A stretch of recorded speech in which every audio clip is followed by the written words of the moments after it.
Bonjour à tous, bienvenue pour cette quatrième vidéo. Je fais ma petite intro. Bonjour, je m'appelle Nicolas, j'ai 36 ans, je fête cette année mes 10 ans de librairie et vous regardez la quatrième vidéo d'une série de 10 vidéos qui vont revenir un peu sur qui vont revenir sur mes 10 ans de carrière, sur des éléments qui me plaisent dans ce métier, sur des anecdotes. L'idée, encore une fois, c'est de fixer ces souvenirs en format vidéo et pourquoi pas aider des gens qui aimeraient se lancer dans le métier et qui aimeraient avoir un peu un retour d'expérience. Donc après avoir abordé mon lien avec Aventure BD, mon lien avec du coup comment ça s'est passé au niveau de Christophe, l'embauche, mon stage, etc. En coup, qu'est-ce qui me plaisait dans ce métier, en quoi il était fait pour moi. On va parler de quelque chose qui découle aussi de ce qui me plaît là-dedans. C'est comme j'ai pu le dire, donc conseiller, et du coup conseiller des coups de cœur. Donc on va parler un peu coups de cœur aujourd'hui. Je ne vais pas forcément je vais pas vous faire une liste de tous les coups de cœur que j'ai pu avoir. Vous pouvez retenir ces trois-là qui en gros me définissent en tant que libraire. Le grand méchant renard, Picobog et la joueuse de Picsou. Donc je vais revenir un peu sur ces trois-là pour vous montrer en quoi ces bouquins en quoi ces bouquins ont construit ma vie de libraire, ma vie de lecteur, et en quoi, voilà, un coup de cœur. C'est important d'en avoir parce que oui, des lectures, voilà, on en a tous des lectures qu'on aime un peu moins, etc. Mais vraiment, le coup de cœur, c'est quelque chose qui dépasse la simple lecture qu'on apprécie et qui a vraiment un effet assez important sur le libraire et sur la clientèle. Et je vais vous expliquer aussi comment les coups de cœur sont arrivés à Aventure BD parce que avant, il n'y avait pas d'espace. Rapidement, ces trois bouquins. La jeunesse de Picsou, ça remonte d'avant mon arrivée à Aventure BD. Avant Aventure BD, je faisais des études tout simplement, etc. Et en fait, parallèlement, je discutais sur pas mal de forums, sur les comics, etc. Et à un moment, j'ai rencontré des gens et j'ai eu l'occasion de faire mon propre site internet sur Spider-Man, j'ai fait un petit blog, etc. Et à un moment, j'ai rencontré une personne qui s'appelle Jeff, qui avait un site qui s'appelait Cables Chronicles, et il m'a proposé de le rejoindre en tant que rédacteur, histoire d'alimenter le site en news d'actualité. Progressivement, le site a grandi, a eu une audience qui était quand même pas mal pour l'époque. On faisait partie, je pense, des premiers sites d'actualité comics. Aujourd'hui, vous avez en site comics en français, de mémoire, il y en a vraiment deux. Vous avez Comics Blog, Comics Blogs, MDCU. TCU, ouais, c'est comme ça que ça se prononce. Après, il y a aussi pas mal de blogs, je pense notamment au blog de Laurent, Comics et Rose, qui est là depuis très longtemps. Mais vraiment, les deux gros sites, on va dire, vraiment d'actu comics, c'est MDCU et Comics Blog. D'ailleurs, Comics Blog, le fondateur de Comics Blog, qui est aujourd'hui le responsable chez iComics, avait été rapidement passé chez nous en tant que rédacteur avant de fonder son site en fait. Sullivan, si jamais tu vois la vidéo, salut. On a tous bien évolué. Au fur et à mesure, le site du coup a grandi, on a changé de nom, c'est devenu Comics Chronicle, et au fur et à mesure, on a commencé à être présent sur des salons, notamment le Lille Comics Festival, qui est un salon qui se déroulait sur l'île. Et une année, donc on a eu un stand et il y avait un invité d'honneur, Don Rosa, donc le créateur de la jeunesse de Picsou. Moi, j'y connaissais rien. Moi, je connaissais rapidement, j'avais lu du Picsou, du Nona, etc. Et dans l'équipe, il y avait Jérôme, qui également devenu libraire, si je ne me trompe pas, qui est fan de Picsou et qui nous a fait découvrir la joueuse de Picsou. Et là, c'était une claque. Alors, malgré tout, je n'ai pas voulu aller dans la file d'attente pour une dédicace. Bon, déjà, il y avait énormément de monde et je venais à peine de découvrir l'œuvre, donc j'étais pas encore complètement gaga de canard. Donc voilà, je voulais pas piquer la place sous prétexte que j'étais dans la presse du truc, enfin bref. Par contre, Jérôme, je me rappelle, il était passé, il était venu avec le bouquin, des affiches, etc. Je crois limite, je crois, il avait les larmes aux yeux, je me demande limite, ça n'avait pas pleuré. Donc bref, donc voilà, Joueuse de Picsou, c'est un truc de dingue. Pigglebug, ça c'est quelque chose que j'ai découvert chez mes parents, qui prenaient le thé 7 jours, et en fait à la fin, vous avez toujours une page de BD, et il y avait Pigglebug, et j'en suis devenu fan. Et c'est ensuite, pendant mon master, où j'ai été à le salon du livre de Paris, où j'ai découvert que, en fait, il y avait eu déjà plusieurs albums, et que l'auteur était en dédicace, enfin, le dessinateur Alexis Dorval, et du coup, voilà, je l'ai rencontré rapidement, il m'a signé le premier album. Et en fait, Picobog, ça fait partie vraiment des lectures que vous avez plusieurs niveaux de lecture, peu importe votre âge, vous allez trouver quelque chose. C'est du style Calvin et Hobbes, de Snoopy, Mafalda, ce genre de choses. Et enfin, le grand méchant renard, qui est en partie responsable de l'apparition des coups de cœur Aventure BD. Ce qu'il faut savoir, c'est que à Aventure BD, donc au 36 rue Poincaré, quand c'était une toute petite boutique de moins de 40 mètres carrés, je parle du nez depuis tout à l'heure, désolé, il n'y avait pas d'espace coup de cœur.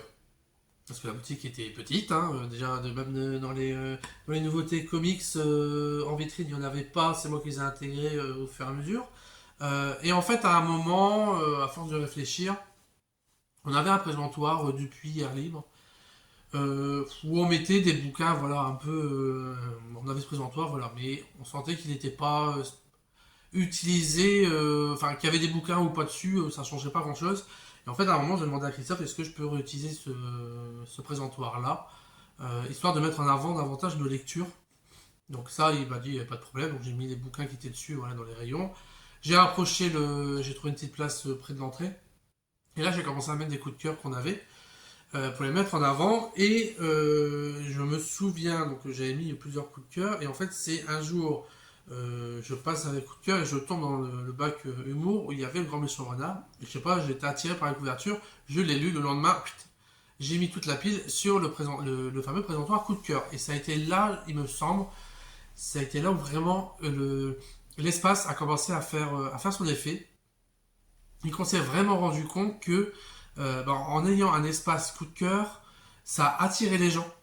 D'une part, parce que voilà, il y avait un focus qui était fait sur quelques bouquins. Et même pour nous, quand on nous demandait conseil, parce que parfois on nous demande conseil et on regarde un peu les rayons, donc on prend un peu le temps de voir un peu ce qu'on a en rayon pour penser à un coup de cœur. Mais en fait, le fait d'avoir un espace coup de cœur, ça nous permet directement d'avoir en une seule vision plusieurs titres d'un coup. Et en fait, ça, c'est hyper important, ça permet de gagner du temps et ça permet d'avoir, voilà, d'être beaucoup plus efficace. Donc là, sur le présentoir, je crois qu'on pouvait mettre, je sais plus, peut-être, je sais pas, 8 coups, enfin, ouais, ça, peut-être 6 à 8 coups de cœur, donc c'était un petit présentoir. Et une fois arrivé dans la nouvelle boutique à Aventure BD Place du Beffroi, là vraiment dans la conception de la librairie, Christophe a pensé du coup à créer un espace vraiment beaucoup plus grand qui se situe du coup à l'entrée. Pour ceux qui ne connaissent pas, en fait, vous rentrez dans la boutique, vous allez à gauche, et là vous avez un présentoir où on peut mettre, je ne sais plus combien, je sais de voir d'abord, 2, 3, 4, 5, je sais pas, une quinzaine facile de coups de cœur avec plusieurs exemplaires. Et là, du coup, voilà, nous, techniquement, voilà, quand on est à l'autre bout du magasin, ah, vous avez une lecture sympa en ce moment, machin, paf, le premier truc qu'on fait, c'est qu'on va voir rayon coup de cœur, enfin, dans l'espace coup de cœur.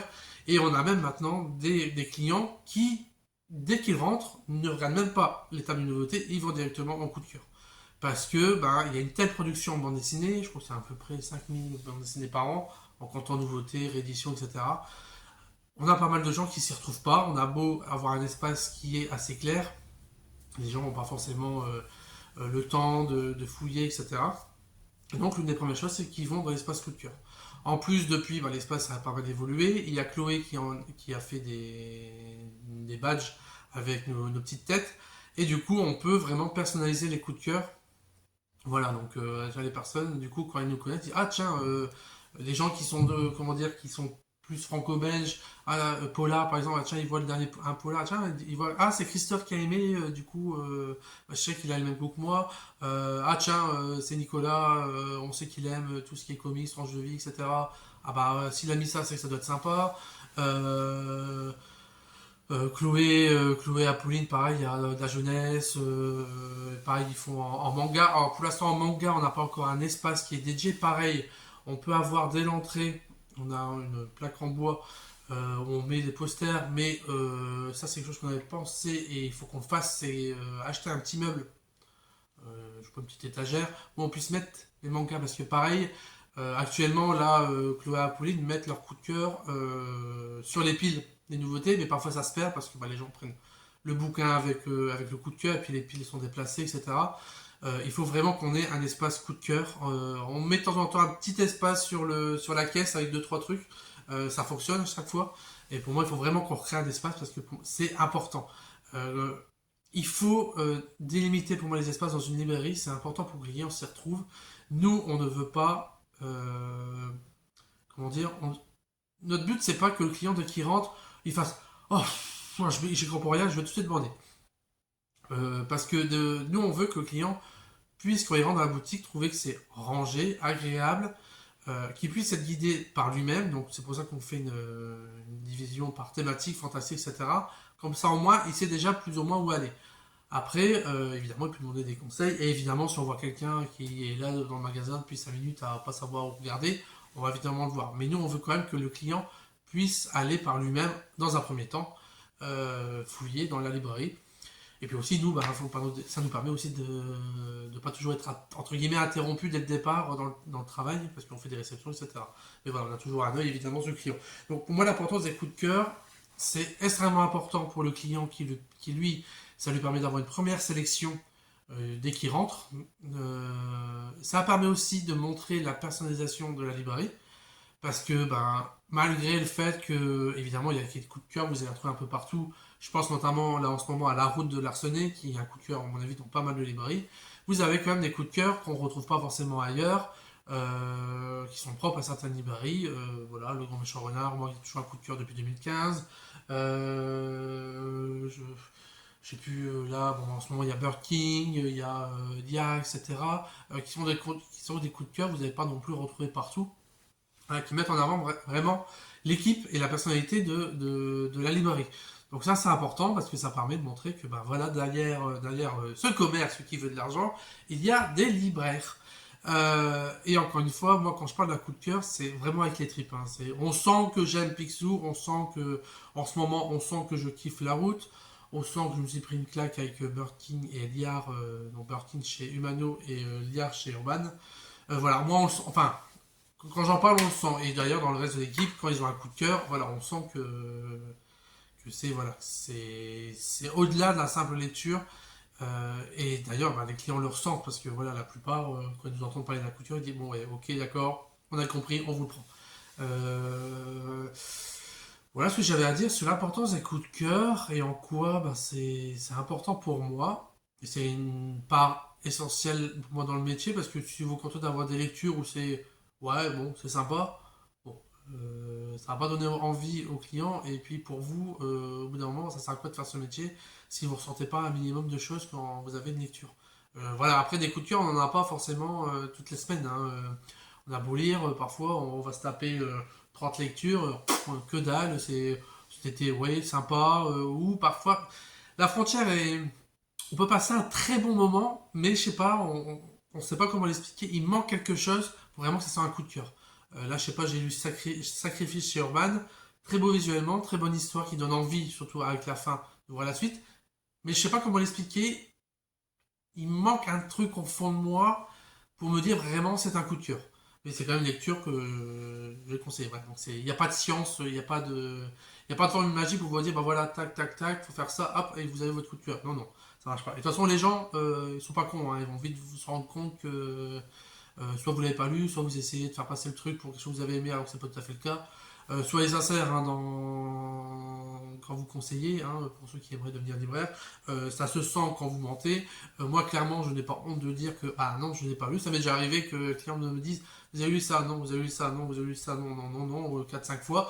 Elle dit ah bah vous les avez rien, ah, oui. Bah, je dis excusez-moi, il y a 5000 nouveautés, par contre j'ai lu ça, ça, ça, ça, ça. Bon, voilà, le client dit ah oui, pardon, désolé. Ben oui, parfois ça arrive. De toute façon, vous pouvez lire 30 nouveautés, vous allez forcément tomber à un moment sur un client qui va vous demander la nouveauté que vous n'avez pas vue. Donc au bout d'un moment, faut faire avec ce qu'on a. Faut aussi, on écoute aussi beaucoup les retours de nos clients pour repérer des choses.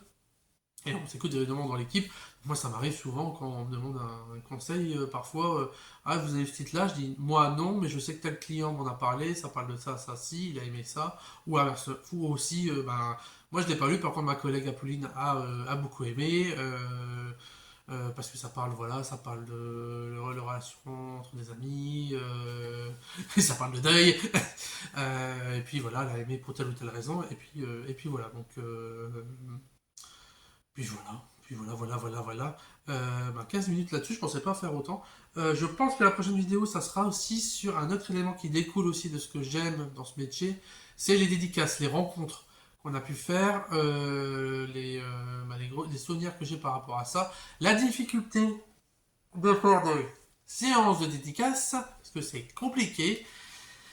Oui, oui, oui, messieurs, mesdames les éditeurs, hein, je m'adresse un peu à vous, hein, parce que bon, la plupart du temps, c'est un peu vous qui faites des barrières, parce qu'en dehors de Paris, je j'ai l'impression qu'il n'y a pas grand-chose qui existe, hein, on nous prend sur la main sur le cœur, mais non, machin, hein, au bout de 10 ans, je vous raconter certaines choses, hein, genre une BD hein, qui s'appelle Dunkerque, hein, mais ça a été très compliqué pour faire venir hein, les auteurs hein, sur Dunkerque.